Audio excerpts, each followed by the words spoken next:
Muy buenas tardes. Gracias por la sintonía, gracias por acompañarnos. Este es el rumbo de la tarde con Leila, Miguel y Valentín, Miguel Guerrero, Valentín Medrano, Leila Mejía en la conducción de este espacio, Olga Almanzar en la producción, Gabriel Dávila en los controles, de lunes a viernes de 4 a 5 de la tarde por Rumba 98.5 FM. Estamos también para el Cibao en Premium 101.1. Estamos para el mundo completo en la www.rumba985fm.com. Puede vernos, además de escucharnos, por YouTube, en el canal de YouTube de Rumba 98.5. Nos busca por Rumbo de la Tarde. Ahí subimos todos los días, diferido, un poco más tarde en la noche. Se sube el programa completito de Rumbo de la Tarde con Leila, Miguel y Valentín. Hoy es viernes, gracias por cerrar la semana laboral con nosotros e iniciar el fin de semana. Estamos a viernes 5 de marzo. Gracias por escucharnos y por la sintonía. Buenas tardes, Miguel, buenas tardes, Valentín. Buenas tardes, Olga, Leila. Gabriel. Hola. Valentín, Olga, Gabriel. Yo tengo una pregunta para Olga Paola, porque en el día de ayer, como ha hecho ya una costumbre, nos circuló muchísimas informaciones que los demás órganos de prensa del país no se hicieron eco, que fueron algunas demostraciones de protesta que ocurrieron en la provincia de San Juan de la Maguana. A mí me interesaría saber, ¿tienes alguna información, Olga, sobre eso? Así es, buenas tardes a todos. Ayer tuve la posibilidad, como les he dicho anteriormente, tengo un vínculo con el sector agropecuario desde hace un tiempo, y unos compañeros de San Juan... No sea humilde, di la verdad, di que tú tienes varios sembradíos que producen...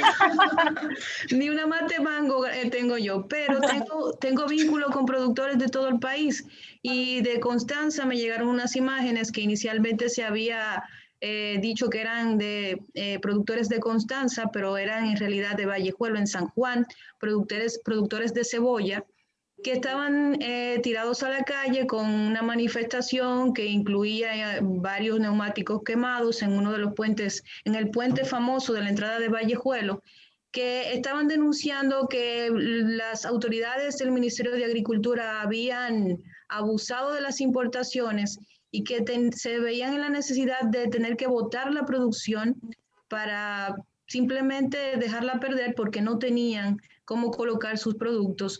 Me llamó mucho la atención porque hablé con Manuel Matos, que es un líder del sector agropecuario en San Juan. Le pregunté qué era lo que sucedía.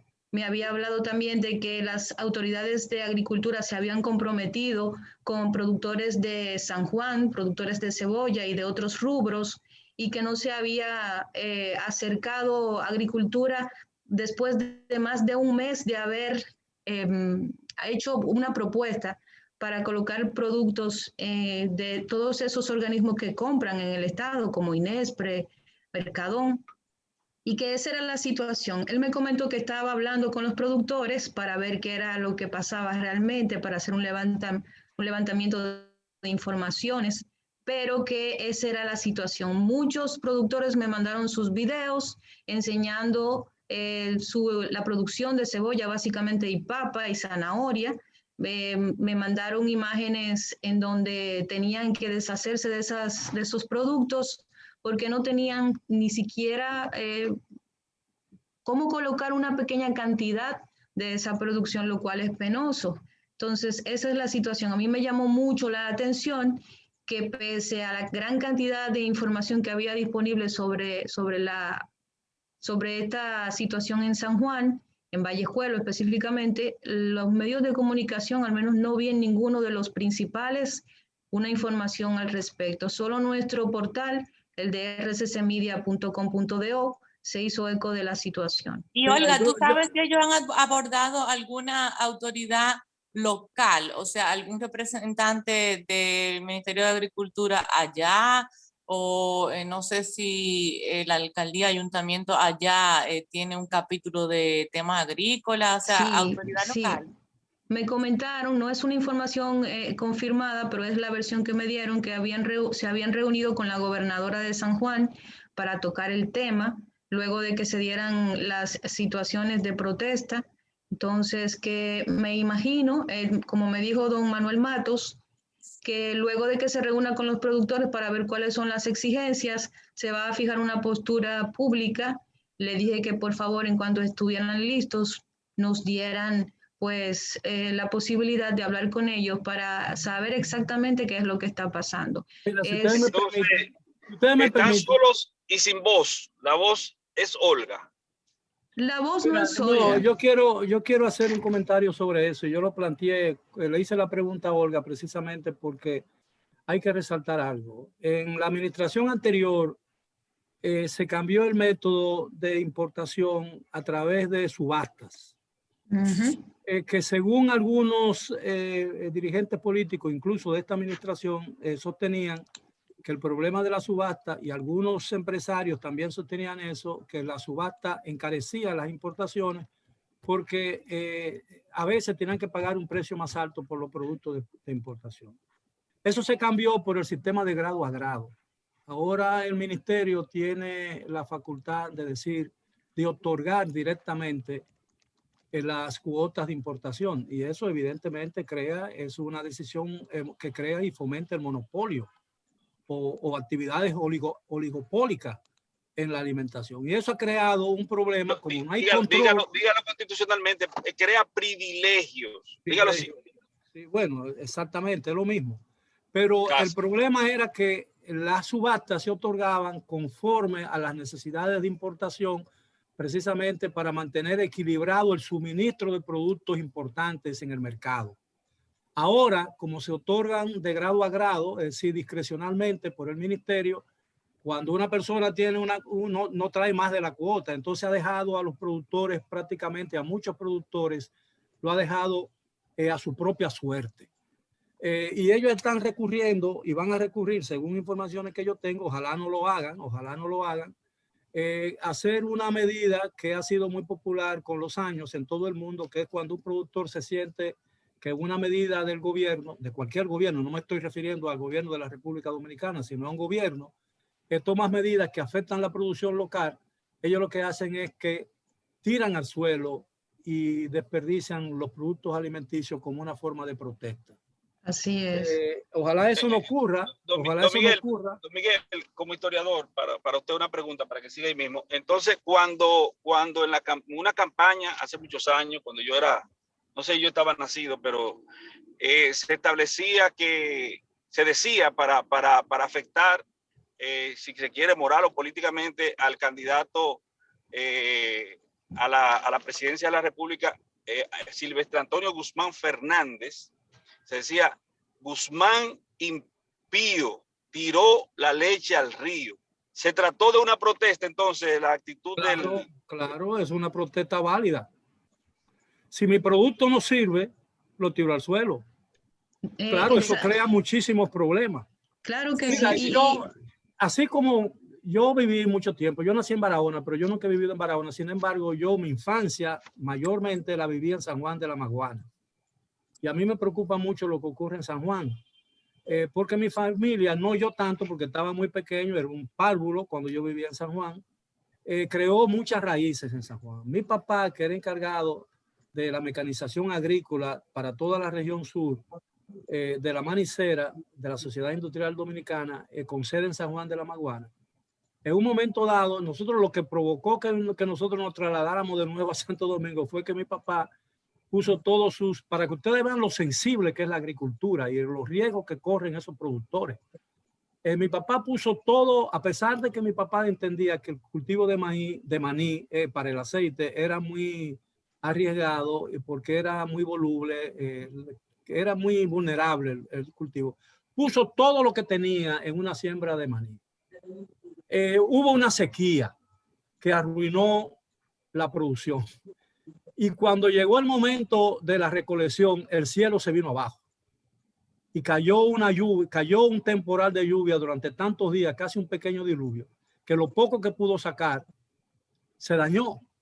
Entonces mi papá decidió olvidar la agricultura y nos trasladamos para la ciudad de Santo Domingo. Yo digo eso no por un asunto personal, sino porque hay que saber, hay que reconocer la vulnerabilidad del negocio agrícola, que cuando un gobierno no protege la producción, no solamente pone en peligro el abastecimiento y el suministro de productos básicos, y el equilibrio de precios de un mercado, sino que abandona y deja a su merced, a su propia merced y a merced del tiempo y de los elementos a los productores agrícolas. Ojalá, todavía hay tiempo de salvar esa situación y ojalá el Ministerio de Agricultura, que está al frente del cual se encuentra un productor muy importante de plátano, que es el licenciado Limber Cruz, se ocupe de esa situación y evite que lo que está ocurriendo en San Juan y en Constanza con el ajo, creo, y la cebolla, se corrija a tiempo. Miren, otro ministerio que hoy está en la palestra también por informaciones importantes, el Ministerio de Educación.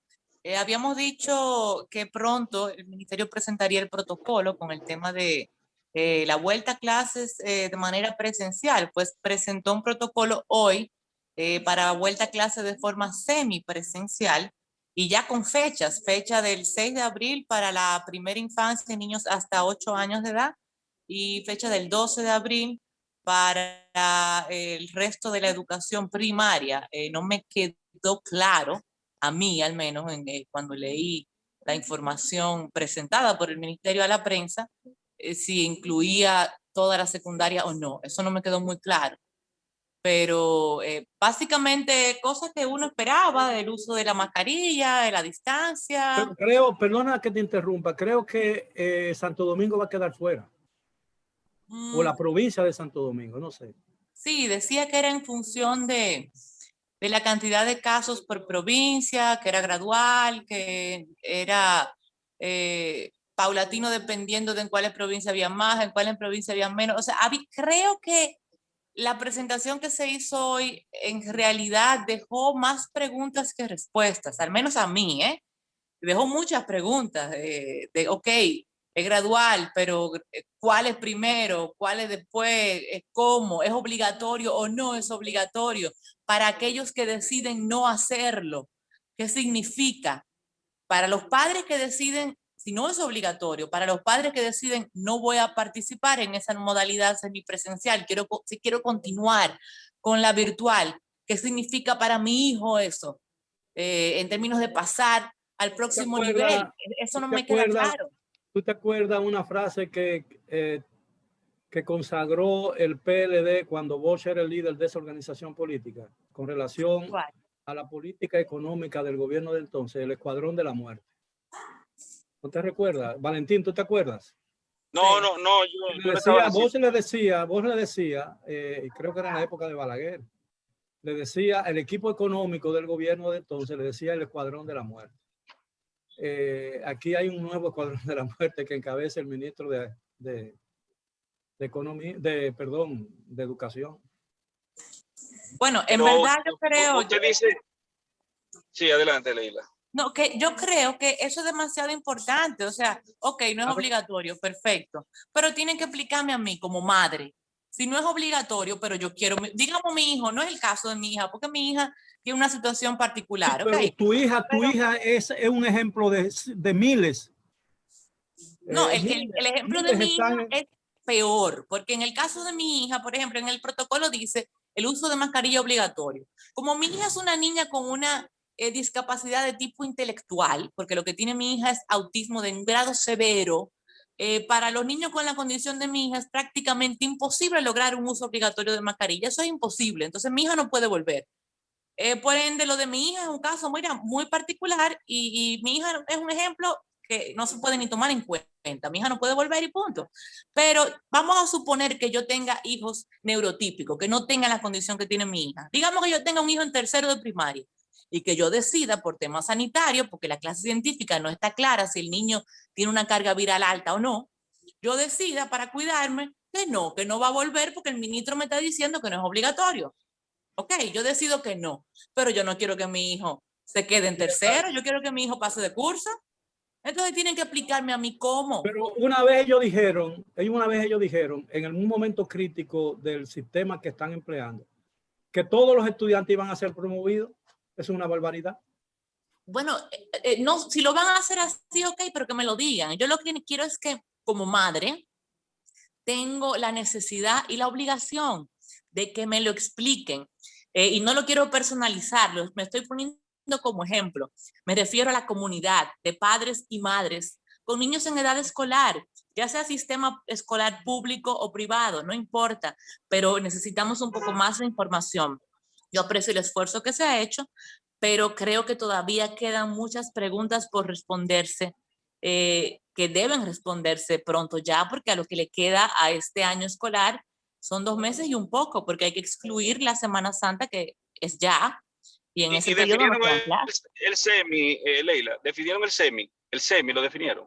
Tampoco, en verdad, Valentín, tampoco me quedó claro. Mira, por eso te digo, Olga, quizás la tonta soy yo, quizás soy yo que no estoy entendiendo, a mí no me quedó claro.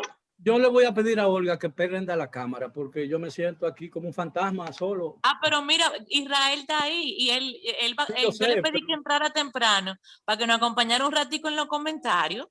Y Don Miguel, yo estoy llegando a la emisora. En unos minutos nos estamos viendo. Vamos a saludar a Israel, nuestro compañero Israel Abreu, que más adelante tiene su segmento de la consulta financiera, pero que ahora se integra para acompañarnos 10 minutos en la parte de los comentarios que no tienen que ver con finanzas.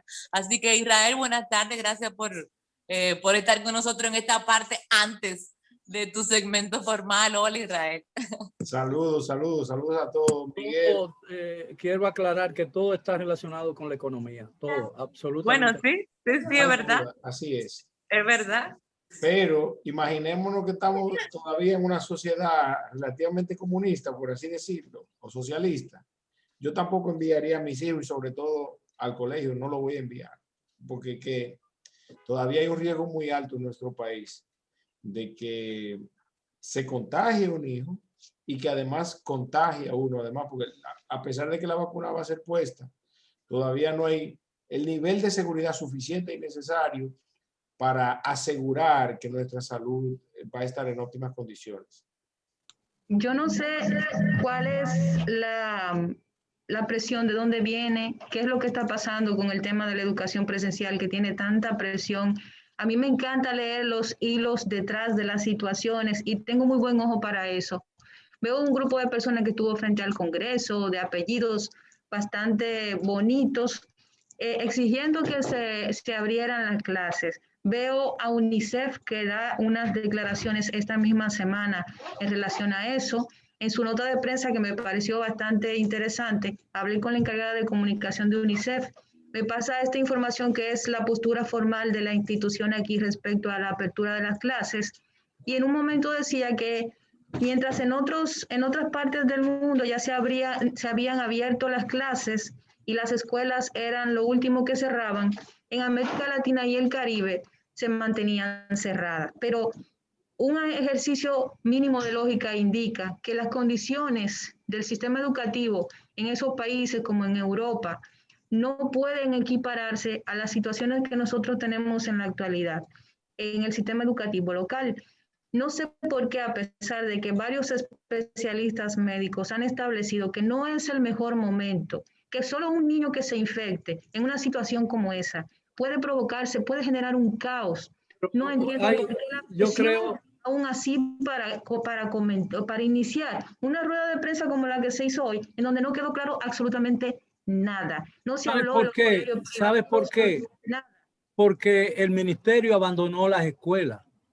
Cuando el ministerio implantó el sistema nuevo, que en su momento parecía la única solución, y todo el mundo lo apoyó porque creía que estaba bien concebido y orientado, el ministerio cometió un error craso, que fue que cerró las escuelas y las abandonó.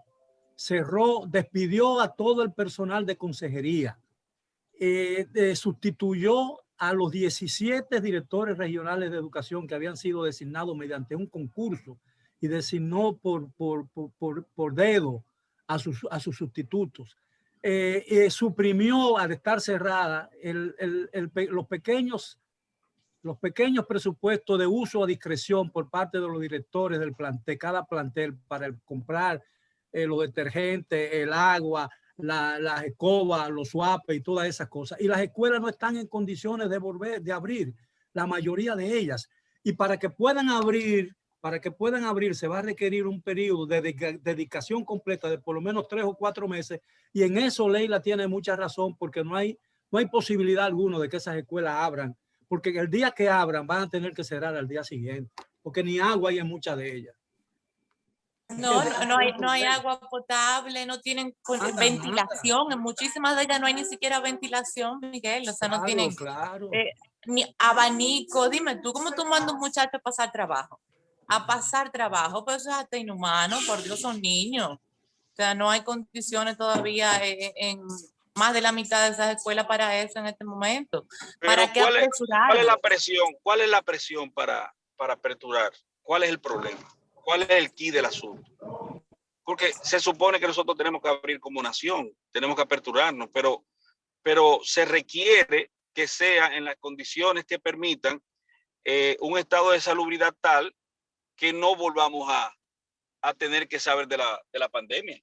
Bueno, el estado de salubridad que permite que funcionen el transporte masivo, como el metro, el teleférico, las guaguas, los autobuses, los centros comerciales, los malls, los bancos, los supermercados y todo, menos las escuelas. Ese es el problema. Que no están tratando de hacer, cuando se dice que hay que volver a clases, porque la pérdida y estamos creando una generación antisocial y los niños están sufriendo, han perdido a sus compañeros, ha perdido a su maestro y han perdido el contacto con la escuela. Hay un nivel muy alto de deserción nuevo escolar, de lo cual el 90% no regresará jamás. Ese es por eso, porque no están pidiendo, cuando dicen hay que regresar a la escuela, no están exigiendo como diría yo, una demanda de excepción. Es simplemente hacer que regrese como ha regresado todo el mundo a todas las actividades. Las oficinas públicas están funcionando, está funcionando el ayuntamiento, están funcionando las emisoras, los medios de comunicación, está funcionando todo. Un 75, un 90% si tú quieres o si queremos, pero están funcionando, menos la escuela. ¿Por qué? Ese es el problema. Ese es el problema. Y se están gastando el 4% del Producto Bruto Nacional en un sistema escolar que no tiene un sistema de evaluación verificable. Ese es el problema, Valentín. Es grave la situación, más grave de lo que uno puede pensar. Yo entiendo que no estamos preparados, pero no estamos preparados porque el ministerio no trabajó ni se preparó para el momento en que dijeran rompan fila y que vive el jefe.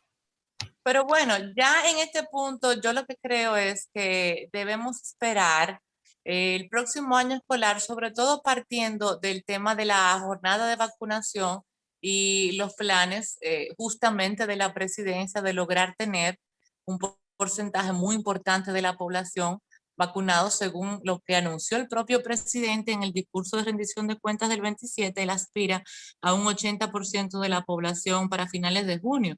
Yo encuentro que es un porcentaje muy ambicioso, pero incluso si somos conservadores y decimos que tendríamos un 60 o un 70 para agosto, que es menos de lo que el presidente aspira, sería un porcentaje buenísimo con el cual podríamos empezar perfectamente clases a finales de agosto o principios de septiembre con un riesgo bastante disminuido en relación a lo que tenemos al día de hoy y por consiguiente más seguridad para los padres, más seguridad para los profesores, para los directores y para los niños, ¿entiendes? Yo no veo por qué hay presión ahora más allá de marchas, protestas, redes y razones que no justifican tomar decisiones que no deben basarse en algo más que datos epidemiológicos y factores sanitarios, que son los que deben dar lugar a ese tipo de decisiones. No presiones mediáticas ni redes sociales, porque eso no es lo que da lugar a una decisión que tiene que ver con salud. Porque esa es la razón por la cual se fue a la virtualidad. Esa es la única razón. No tiene que ver con una marcha ni con cerremos los supermercados. Que hay una congregación más estrecha. ¿Tú sabes lo que es un pasillo de un supermercado? No. Un pasillo de un supermercado se reúnen a veces 50. No, yo sé, yo estaba en el súper hoy. Yo no estoy entendiendo a don Miguel, de verdad. ¿Usted está a favor o en contra de que se aperturen las escuelas? Yo estoy diciendo que las escuelas públicas no se van a poder abrir porque no están los planteles escolares.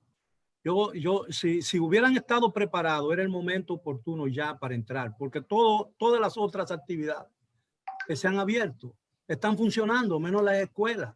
Entonces, si el ministerio no es capaz de garantizar, por ejemplo, la salubridad y un nivel promedio aceptable de seguridad para los niños desde el punto de vista sanitario, que por lo menos que permitan que aquellos colegios que sí pueden, lo hagan.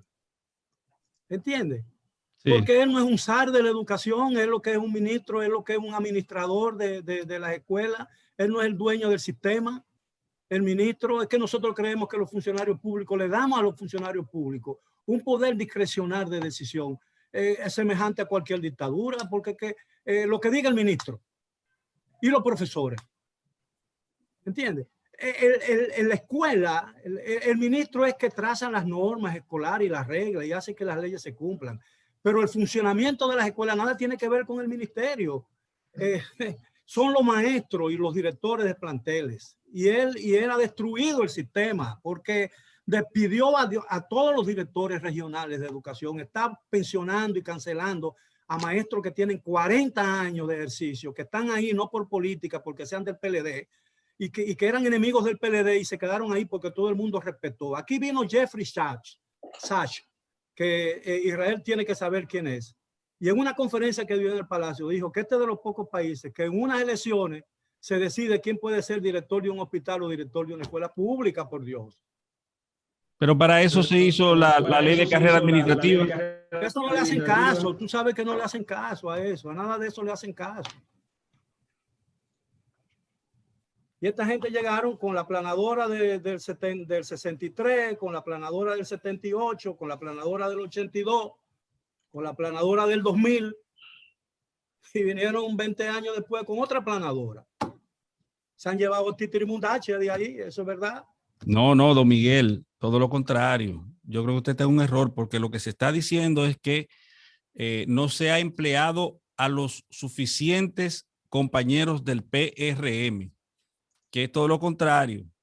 Las bases del PRM todavía no han sido favorecidas, no le han devuelto sus esfuerzos, su dedicación, su denuedo, su ahínco, su militancia, su fervor puesto durante el servicio de la causa ideológica del Partido Revolucionario Moderno, y están fuera. Y por eso hay compañeros del partido que están haciendo periplos, jornadas, han estado visitando constantemente a directores y ministros para que se cumpla con la obligación que se tiene de que los compañeros del PRM pasen a formar fila del cuerpo de empleados públicos. Correcto, ¿verdad, Olga? Como debe ser, ¿verdad, Olga? Mire, perdón, en lo que ustedes hablaban, yo estaba revisando de nuevo el protocolo, o sea, los papeles, claro. No estaba leyendo nueva vez 55 páginas en estos minutos, pero como ya yo las había leído, estaba revisando por encima otra vez y el índice y viendo si se me había escapado algo. Se la voy a enviar como quiera al chat para que ustedes me ayuden a revisarlo. ¿Cuántas páginas son? 55 páginas, incluyendo los anexos. Para eso me leo a Homero. Para eso me leo a Homero. No, porque, o sea, es interesante para los comentarios y eso, pero sigo sin entender muchas cosas y sin encontrar respuestas a las preguntas que nos hicimos desde el inicio del programa. De todas maneras, bueno, yo seguiré tratando de profundizar a ver si el lunes puedo tener otra visión, pero no están las respuestas a esas preguntas respecto a qué pasa cuando uno elige no tomar la opción de la semipresencialidad, por ejemplo, y otras cosas más que no quedan claras. Pero bueno, ya sí estamos en tiempo de hacer la pausa para entonces hacer formalmente el segmento de Israel. ¿Qué les parece? Ustedes son unos abusadores. Hicieron que Israel entrara a la ley 15 y ahora es que le van a dar la pausa para que entre. No, porque le dijimos para que él también participara en los comentarios. No, ¿qué pasa? Porque ese tiempo era de nosotros, Valentín. Si nosotros tú no tenemos empeñaste, nada, nosotros no tenemos nada, don Miguel, hombre. si Oye, tú lo ahora. cediste tu tiempo, es un problema tuyo. Deje de estar atacando, que no le van a poner anuncios. Bueno, de hecho no lo van a poner, pero no importa. Oye, ahora. Vamos a hacer la pausa y venimos con la consulta financiera con nuestro experto en finanzas y en impuestos en negocios, Israel Abreu. Vamos a